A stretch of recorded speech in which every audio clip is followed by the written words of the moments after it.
हाल साहब, आपके बकौल तो ये 4 साल बदतरीन इंतकाम का दौर था। विच हंट का सामना आपको करना पड़ा, पॉलिटिकली विक्टिमाइज आप हुए।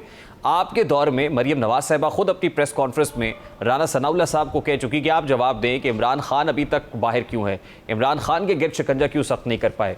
तो क्या वजह है कि एक वारंट आता है, एक हवा बनती है कि इमरान खान गिरफ्तार होने जा रहे हैं, लेकिन गिरफ्तार करने से अभी तक आप कासिर हैं? नहीं, देखिए, वो वारंट हमने इशू नहीं किया था, वो एक अदालती वारंट था। अदालत जाने और इमरान खान जाने, वारंट तब इशू होता है हमारे जानिब से जब कोई केस फ्रेश रजिस्टर किया जाए और उसमें वो नाकाबिल जमानत कोई जुर्म हो, उसमें किया था। और फिर जब एक बार चालान अदालत में चला जाता है तो हुकूमत, लेकिन आपने तो इंसदाद दहशतगर्दी की दफात के तहत मुकदमा इमरान खान साहब पे हुआ, तब भी गिरफ्तार नहीं कर सके। 780 के तहत मुकदमा अगर आम आदमी के ऊपर हो और वो बाहर रहे, हो सकता है। देखिए, इमरान खान उस वक्त फरार हो गया और लाडलेपन यह है कि उनके लिए इतवार को अदालत खोल दी जाती है। इमरान खान फरार हो गए थे ना केपी, और फिर इतवार को उनके लिए अदालत खोली जाती है और उनको बेल बिफोर अरेस्ट दे दिया जाता है। फिर उनके केस से जो दहशतगर्दी का, यानी मैं ये समझूं कि कोई है जो आपको इमरान खान को गिरफ्तार करने से रोक रहा है? आप कह सकते हैं, it is up to you. आप बेहतर समझते हैं, मेरे से ज्यादा बेहतर आप जानते हैं, आप मामलात को देखते हैं, आप लोग कोर्ट रिपोर्टिंग करते हैं, आप तौसीक कर रहे हैं, मौजूद मेरी इस बात की तौसीक कर रहे हैं। हाँ, एक फोर्स तो है पाकिस्तान में जो इमरान खान की पुष्टपनाही कर रहा है, और पाकिस्तान से बाहर भी इस तरह की ताकतें हैं और इस तरह के लोग मौजूद हैं, इस तरह के फोर्सेज हैं। कोई एक ऐसे फितने को पाकिस्तान में चाहता है, इसका मतलब यह है कि चाह के भी आप इमरान खान को गिरफ्तार नहीं कर सकते, हुकूमत बेबस है। नहीं, जब देखिए, जिस दिन उनको गिरफ्तार होना होगा, जिस दिन हुकूमत समझेगी कि ठोस शवाहिद हैं, या अदालतें ये समझेंगी कि अब ये बहुत ज्यादा दंदनाता फिर रहा है और पाकिस्तान के असासों को, इसका मतलब ये है कि आपके पास ठोस शवाहिद नहीं है इमरान खान के खिलाफ? नहीं, ठोस शवाहिद तो है। देखिए, ये जो इलेक्शन कमीशन में फॉरेन फंडिंग का केस है, ये काफी नहीं है क्या? तौसा खाना काफी नहीं है क्या? हीरे के लेन देन काफी नहीं है क्या? रिंग रोड काफी नहीं है क्या? बिलियन ट्री काफी? जरूर पकड़ेंगे, जब भी पकड़ना चाहिए। और इस मुल्क के निज़ाम में देखिए, जब इमरान खान खुद कहते थे कि इस मुल्क में एक कानून होना चाहिए, 2 कानून नहीं होने चाहिए, मगर आज मुझे ऐसा महसूस होता है पाकिस्तान में एक नहीं 2 कानून है। अच्छा, मुझे ये बताइए कि within party Maryam Nawaz sahiba का स्टेटस क्या होगा? Within party she is the most powerful leader, she is holding next to the president of the party है वो। ठीक, नेक्स्ट टू द प्रेसिडेंट होंगी या प्रेसिडेंट होने जा रही है वो पार्टी में? ये तो पार्टी का फैसला होगा ना, पार्टी जो डिसाइड करेगी उसी के मुताबिक हम भी फॉलो करेंगे। आपकी राय क्या है? फैसला एक फर्द वाहिद नहीं करता है। देखिए, Maryam is a shining political star of Pakistan. वो सबसे बड़ी क्राउड पुलर हैं। वो जो बात करती हैं तो उसमें दम होता है, और मैं समझता हूँ न्यू ब्लड्स को आना चाहिए सियासत में। हमारी जो नया खून है, नए विजन है, नए विजडम है। मरियम नवाज साहिबा को वजीर आजम होना चाहिए, मौका मिले, या वजीर आला पंजाब होना चाहिए?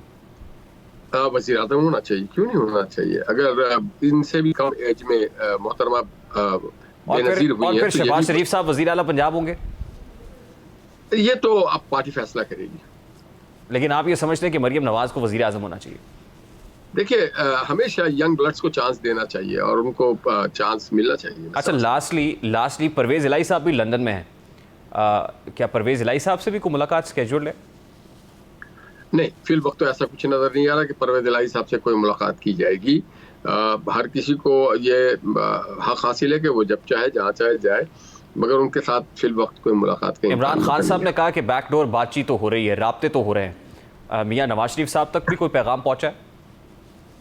नहीं, हम तक कोई पैगाम नहीं चाहता पहुंचा, और हम बैकडोर राब्ते पे यकीन नहीं रखते हैं। जो भी बात होगी कौम के सामने होगी, ट्रांसपेरेंट होगी, खुलेआम होगी। कमेंट आज इस्लामाबाद हाई कोर्ट की तरफ से जो तौहीन अदालत का शो कॉज नोटिस था इमरान खान के अगेंस्ट, वो खारिज कर दिया गया है। How do you see this?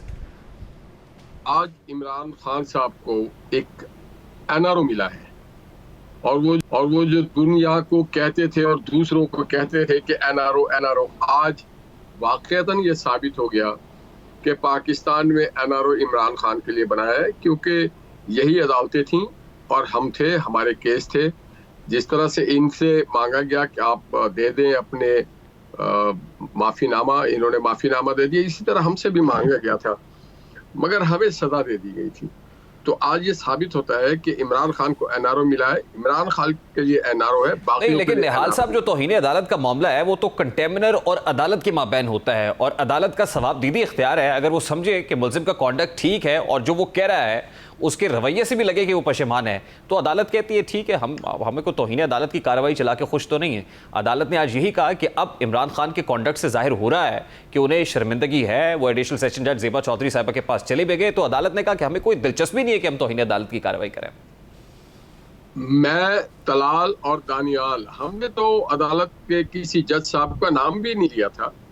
हमारे तो कंडक्ट भी नहीं थे कि हम अदालत के खिलाफ की बात की हो। समझने में हक बजानिब हो गए कि पाकिस्तान में लाडले के लिए कोई और कानून है। अच्छा, उन्होंने जो लिख के दिया उसमें भी गैर मशरूत माफी नहीं मांगी, और इसलिए नहीं मांगी कि अगर वो गैर मशरूत माफी मांग लेंगे तो इसका मतलब यह है कि उन्होंने अपने जुर्म का इर्तकाब कर लिया है, माजरत की है। अदालत ने समझा कि ठीक है, उनका कॉन्डक्ट बता रहा है कि शर्मिंदा तो वो हैं।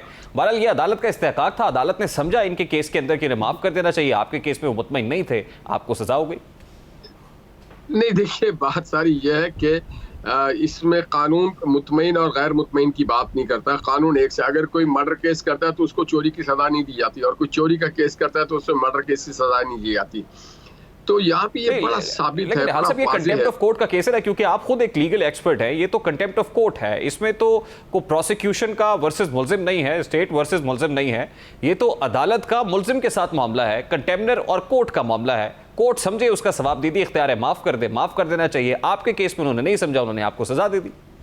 तो इसलिए तो मैं कह रहा हूँ कि उन्हें एनआरओ दिया गया है। आज इमरान खान को सबसे बड़ा एनआरओ अदालतें एनआरओ देती। देखिए, ये तो मैं तो ये कहूंगा ना कि I am one of the victim. मैं 5 साल के लिए नाहल किया गया, मैं जेल चला गया, मुझ पे फाइन किया गया, मेरी लाइसेंस कैंसिल कर दिए गए।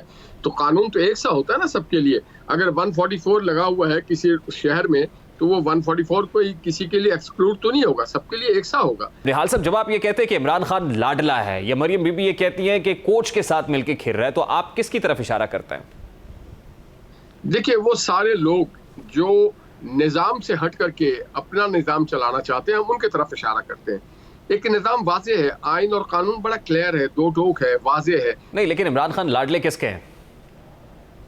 लाडले हर उस शख्स और हर उस चीज के, हर उस फैसले के जिसमें उनके साथ लाडलापन किया जाता है। हर उस फैसले में जहाँ पे दूसरों को तो उसमें मातूब ठहराया जाता है, कसूरवार ठहराया जाता है, मगर इमरान खान साहब को ना मातूब ठहराया जाता है, ना कसूरवार ठहराया जाता है। मैं समझूं निहाल साहब के इदारों के किरदार पर आपको शक है?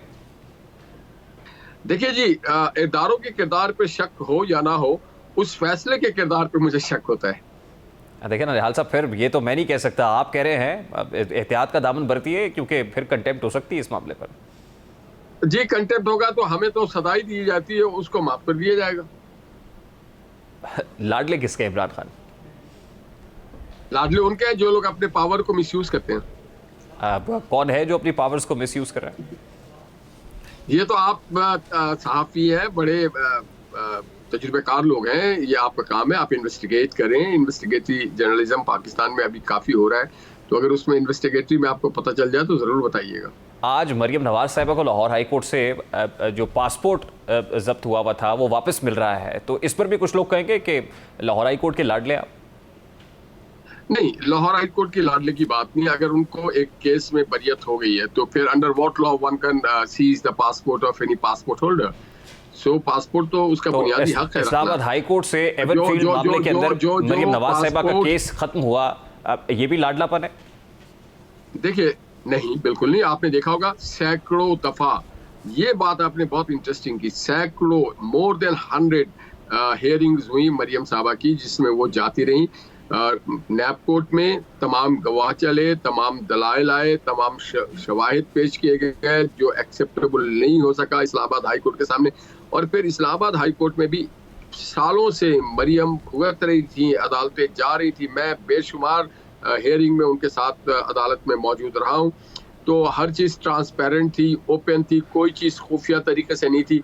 जब नैब के, आज नहीं, जब इमरान खान की भी गवर्नमेंट थी, जब उनके दौर में भी, जब नैब से ये सवाल बार बार किया गया, मैं क्रिमिनल प्रैक्टिसिंग लॉयर हूँ, मैं नैब केसेस भी देखता हूँ, तो कोई शवाहिद नहीं थे, कोई प्रूफ नहीं था। तो निहाल साहब, सवाल तो बड़ा सादा सा है ना कि 5 साल तक एहतसाब अदालत के अंदर एक केस चलता रहा, क्या हुआ कि अचानक हुकूमत बदलती है, नैब का सरबराह बदलता है, नैब लॉज के अंदर तरमीम होती है, तो केस भी डिसमिस हो जाता है, ये कैसे होता है फिर?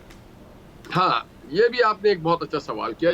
जो नैब में 5 साल मुकदमा चला ये उसी नैब में चलता रहा। ये तरमीम तो अभी आई है ना, उन्हें तो फैसला उस वक्त दे दिया गया था और नैब लॉ में कोई तब्दीली नहीं हुई थी। जब अपील हुई थी उसी नैब लॉ के तहत हुआ था जिस नैब लॉ को एग्जिस्ट था, जो हमारे वक्त का नैब लॉ नहीं था, जो परवेज मुशर्रफ के दौर से चला रहा था और इमरान खान के भी दौर में चलता रहा और जिसको बना करके टारगेट मरियम नवाज साहब और मोहम्मद नवाज शरीफ साहब को केस में मुलविस किया गया। उसी के तहत ओपन ट्रांसपेरेंट ओपन कोर्ट में चला है, कोई कैमरा ट्रायल अच्छा नहीं हुआ है। देखिए